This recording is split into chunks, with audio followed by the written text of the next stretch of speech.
A boy who was raised by war became the man who almost brought Rome to its knees. Welcome to Tales of History, where the past isn't just remembered, it's relived. But how did one Carthaginian commander came closer than anyone else in history to destroying the Roman Empire?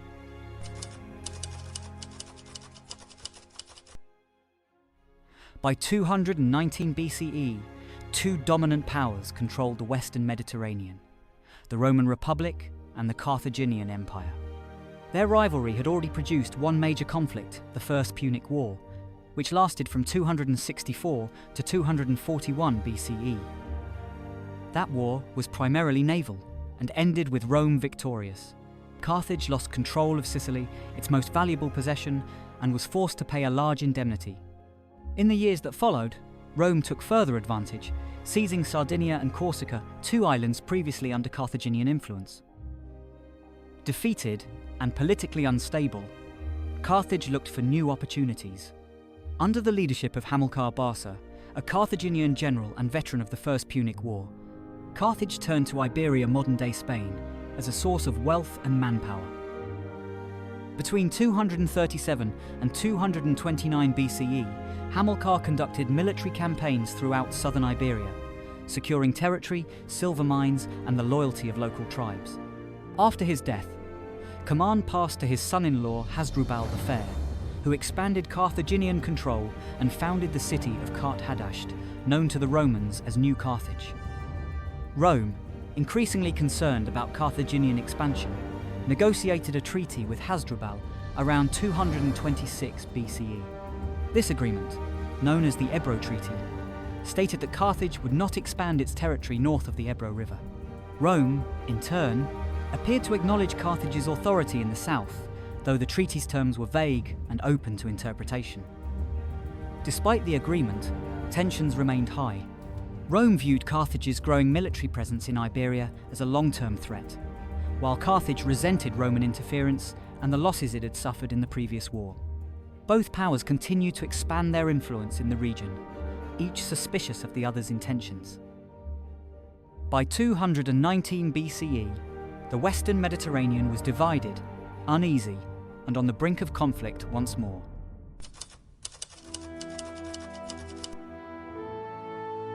To understand the Second Punic War, we must understand the man who would become its central figure, Hannibal Barca. Born in 247 BCE in Carthage, during the final years of the First Punic War, Hannibal grew up in a society defined by defeat and determined to recover from it. His father, Hannibal Barca, was one of Carthage's most respected generals. After Carthage's loss to Rome, Hamilcar led a campaign into Iberia, where he sought to rebuild Carthage's power base. Hannibal accompanied him from a young age, observing military life firsthand. By the time Hannibal was a teenager, he had spent years alongside his father in Iberia, not just watching battles, but learning how to lead troops, manage alliances, and govern hostile territories. After Hamilcar's death in battle, leadership passed to his son-in-law, Hasdrubal the Fair, under whom Hannibal continued to rise. Hannibal quickly proved himself. He earned the respect of the army, showing skill in both combat and diplomacy. When Hasdrubal was assassinated in 221 BCE, Carthage's army in Iberia elected Hannibal as commander-in-chief. At that time, he was only 26 years old. The Carthaginian council later ratified the appointment. As commander, Hannibal was methodical. He consolidated Carthaginian holdings in southern Iberia, subdued hostile tribes, and expanded control further inland. His leadership combined personal charisma, strategic thinking, and a deep understanding of the terrain and local politics. Unlike many generals of his time, Hannibal led from the front. He shared the hardships of his soldiers, spoke multiple languages, and often fought alongside them. His troops, a mix of Africans, Iberians, and mercenaries, followed him with deep loyalty. Hannibal's military education was shaped not only by his father's legacy, but also by a lifelong awareness of Rome as Carthage's greatest rival. Every campaign in Iberia would lay the groundwork for what came next. By 219 BCE, Hannibal had matured into a capable and ambitious commander. He held the loyalty of an experienced army, ruled over a wealthy and strategic province, and had the trust of Carthage's leadership. The question was no longer if Hannibal would act, but how, where, and when.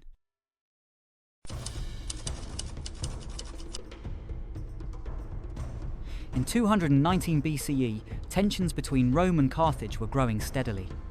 For nearly a decade, both powers had adhered to the Ebro Treaty, which had kept their respective spheres of influence separate. But that fragile peace was soon shattered by the actions of Hannibal Barca in the city of Saguntum. Saguntum, a prosperous city located just south of the Ebro River, had long been a point of contention. Although it lay within the area Carthage claimed, the city had allied itself with Rome. This move defied Carthage's interests in Iberia and made Saguntum a symbolic target. Hannibal, now the commander of Carthaginian forces in Iberia, saw this as an opportunity. His goal was to eliminate Roman influence from the region and secure Carthaginian dominance over Iberia. Despite the diplomatic implications, Hannibal acted decisively.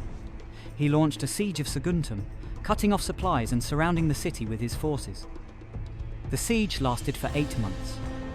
Despite their strong defences, the Saguntines were overwhelmed by the sheer size and power of Hannibal's army, which numbered around 40,000 men. The Carthaginian forces employed various siege tactics, including battering rams, siege towers, and blockade strategies to wear down the defenders. By late 218 BCE, the defenders, though determined, could not hold out against the relentless pressure. Saguntum fell and the city was captured. The fall of Saguntum triggered a dramatic response from Rome. Furious at Carthage's actions, the Roman Senate sent a formal delegation to Carthage, demanding the immediate surrender of Hannibal.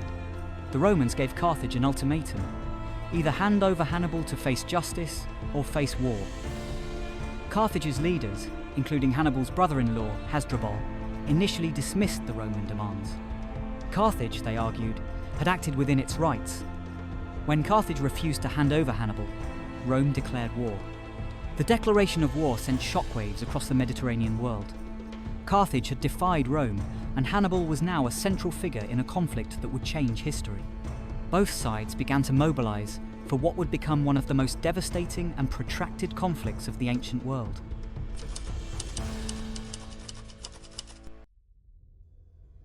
By the end of 218 BCE, the Second Punic War had begun.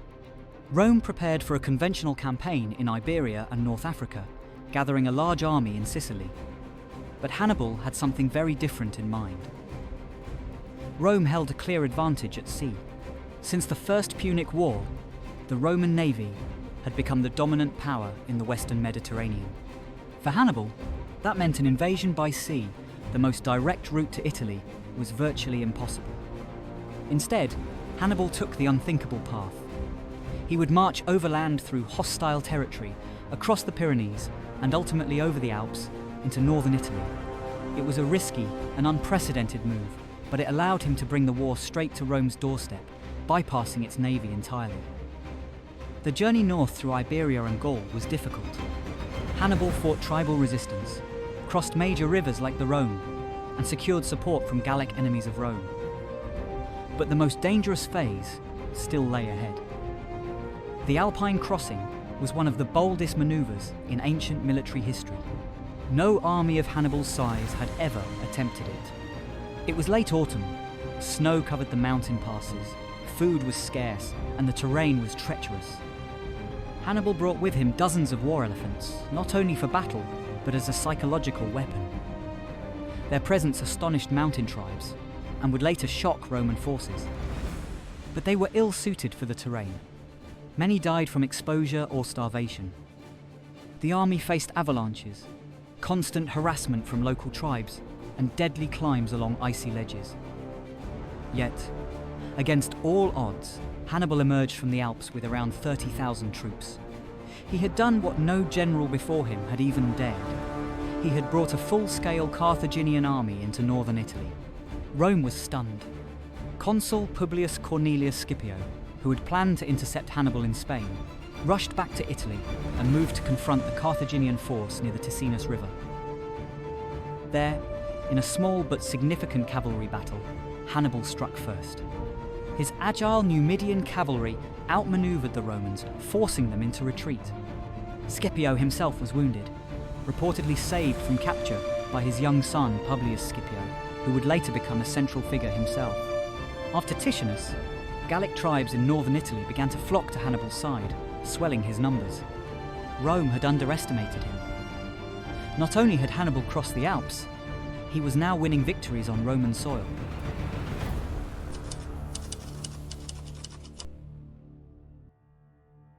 By late 218 BCE, Hannibal had achieved the impossible. He had crossed the Alps and brought a Carthaginian army into Italy. The Roman Senate responded by sending 2 consuls, Tiberius Sempronius Longus and the wounded Publius Cornelius Scipio, to intercept the invader. In the 2nd of December 18 BCE, Sempronius took command and marched to confront Hannibal near the Trebia River. Hannibal had carefully prepared the battlefield. He used ambush tactics, hiding a detachment of infantry and Numidian cavalry in concealment near the river. Then, in the cold of early morning, he baited the Romans into crossing the icy Trebia. The Roman legions were cold, soaked, and hungry. They marched straight into Hannibal's trap. As the Roman lines advanced, Hannibal's cavalry struck from behind, and the hidden forces emerged from concealment. The result was a devastating Carthaginian victory. Thousands of Romans were killed or captured. The survivors retreated in disarray. Northern Italy was now wide open to Hannibal's army. In spring of 217 BCE, Hannibal resumed his advance. He avoided direct confrontation, crossing the Apennines and manoeuvring through the marshes of Etruria, where many of his men were lost, as well as one of his eyes due to an infection. Rome responded by electing new consuls. One of them, Gaius Flaminius, took command in central Italy. He dismissed warnings of Hannibal's position and marched north. On the morning of the 21st of June, 217 BCE, Flaminius led his army along the northern edge of Lake Trasimene, unaware that Hannibal had set an elaborate ambush in the hills above. As the Roman columns stretched along the lakeside road, Hannibal's forces struck. From the cliffs, his infantry and cavalry rushed downhill, cutting off escape in both directions. The entire Roman army was trapped between the lake and the slopes. In the confusion, Flaminius was killed, and over 15,000 Roman soldiers were slaughtered. It was one of the worst ambushes in Roman history. After Trasimene, panic gripped Rome. 2 major defeats in less than a year, and Hannibal was still advancing. For the first time, the Senate turned to an extraordinary measure. They appointed a dictator.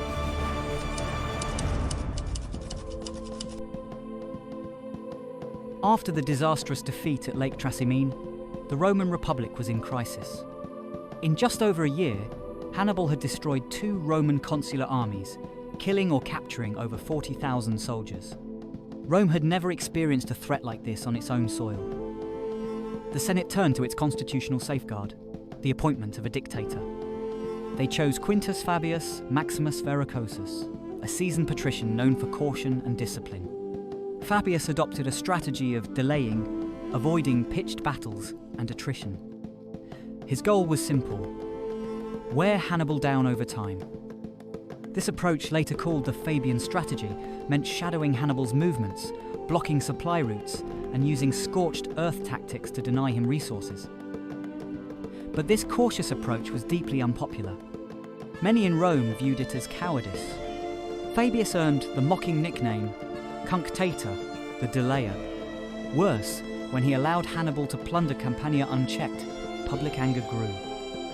In a rare move, the Senate granted co-command to Fabius's master of horse, Marcus Minucius Rufus, who had a more aggressive stance. Minucius rashly engaged Hannibal near Geronium and nearly lost his army. Only Fabius's timely intervention saved the Roman force from another massacre. Afterward, Minucius acknowledged Fabius's wisdom, but his political influence had already waned. In 216 BCE, Rome again held consular elections. 2 new consuls were appointed: Gaius Terentius Varro, a populist and former butcher's son, and Lucius Aemilius Paulus, a seasoned aristocrat. Together, they assembled the largest Roman army in the Republic's history up to that point. 8 legions, double the usual number, supported by allied troops, totaling approximately 80,000 infantry and 6,000 cavalry. After years of losses and retreats, the Senate and people demanded decisive victory. The stage was set for one of the most infamous battles in military history.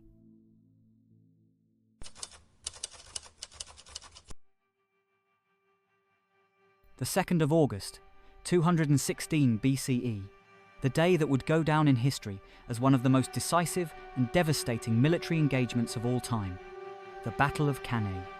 For Rome, it would be a near total defeat that left the Roman legions shattered and the Roman Republic facing its darkest hour. The stage was set in the plains of Cannae, a small town in Apulia in the southeastern part of Italy. Hannibal's Carthaginian army, after several years of campaigning in Italy, had finally drawn the Roman forces into a confrontation. According to historical sources, Hannibal's army numbered 50,000 soldiers, while the Romans had around 80,000 men. Since the only 2 historical sources are considered to be not very reliable, these numbers are disputed. Modern historians estimate that Hannibal's troops had been around 40,000, while the Romans were closer to 50,000 troops. For weeks, the 2 sides had been maneuvering, with the Romans trying to corner Hannibal and force him into a pitched battle. But Hannibal, ever the tactician, had no intention of simply fighting a traditional battle. He had been planning for this moment, studying the terrain and setting the stage for one of the most brilliant ambushes in military history. Hannibal's strategy for the battle was revolutionary. Rather than relying on a frontal assault, he positioned his forces in an unusual formation, one that would make the most of his smaller numbers. His army was arranged in a concave formation, with the centre of his line intentionally weaker than the flanks. The idea was to lure the Roman forces in, giving them the illusion of success. When the Romans pressed forward, as they inevitably would push deep into the centre of the Carthaginian line, creating a pocket that would trap them on all sides. The Romans were confident. They believed their sheer numerical advantage would carry the day. The battle began early in the morning, with both sides charging at one another. The Roman infantry, with their traditional heavy formations, pushed forward, eager to break the Carthaginian centre. But as the Roman legions pressed deeper, they began to fall into Hannibal's trap. The Romans, caught in the centre and surrounded on all sides, had nowhere to go. The Carthaginian cavalry on the wings had already overwhelmed the Roman cavalry earlier in the battle and were now reinforcing the flanks, pushing in from behind. It was a total encirclement. The Romans were now in disarray. Their legions were crushed from all sides. It became a slaughter. By the end of the day, the Roman forces had been annihilated. Historical sources estimate 50,000 to 70,000 Roman soldiers had been killed. Modern estimates suggest lower numbers, around 25,000 soldiers being killed and thousands more being captured. Hannibal had lost around 5,000 to 8,000 men, a stunningly low number compared to the scale of the Roman defeat. The aftermath of Cannae was nothing short of catastrophic for Rome. Rome had never experienced a loss on such a scale, and the fear of further defeats, of seeing the heart of the Roman army destroyed, began to take hold. But despite this devastating victory, Hannibal faced a significant challenge. While his victory at Cannae was resounding, the Roman Republic was not yet defeated. The Battle of Cannae would go down in history as one of the most perfect examples of tactical brilliance. Hannibal's tactics became the standard by which military commanders would study and learn for centuries. But the war was far from over, and the consequences of Cannae would echo through the rest of the conflict. The Roman Empire had never faced such devastation, and yet it did not fall. But Hannibal still stood in Italy, undefeated and unchallenged. Join us in part 2, as we uncover how Rome clawed its way back from the brink.